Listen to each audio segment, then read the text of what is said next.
En los estados donde existen mayablantes, en especial Yucatán, se generan valiosas políticas públicas para preservar el legado lingüístico de la cultura maya.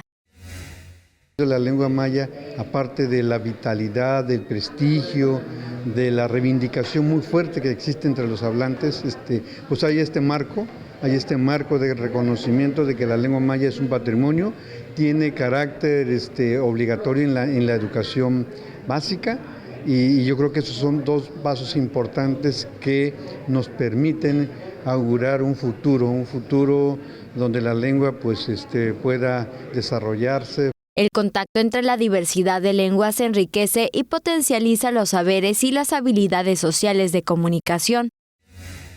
A las lenguas indígenas se les ha subestimado, se les ha inferiorizado, entonces hay prejuicios en torno a hablar la lengua maya en este caso. Entonces tenemos que trabajar también con los no hablantes.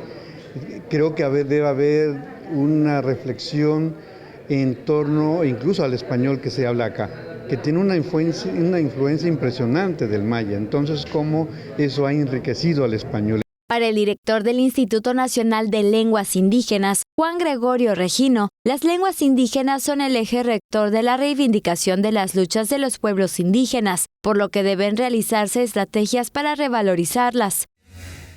La lengua es la columna vertebral, es un eje de pensamiento y también eje de convivencia social y un recurso fundamental para crear la conciencia lingüística, fortalecer la identidad y el reconocimiento de los territorios. El INALI impulsa investigaciones por medio de modelos de planificación lingüística centrada en la participación de las comunidades y sus autoridades, así como la reconstitución de sus formas de gobernanza para generar planes de desarrollo integral.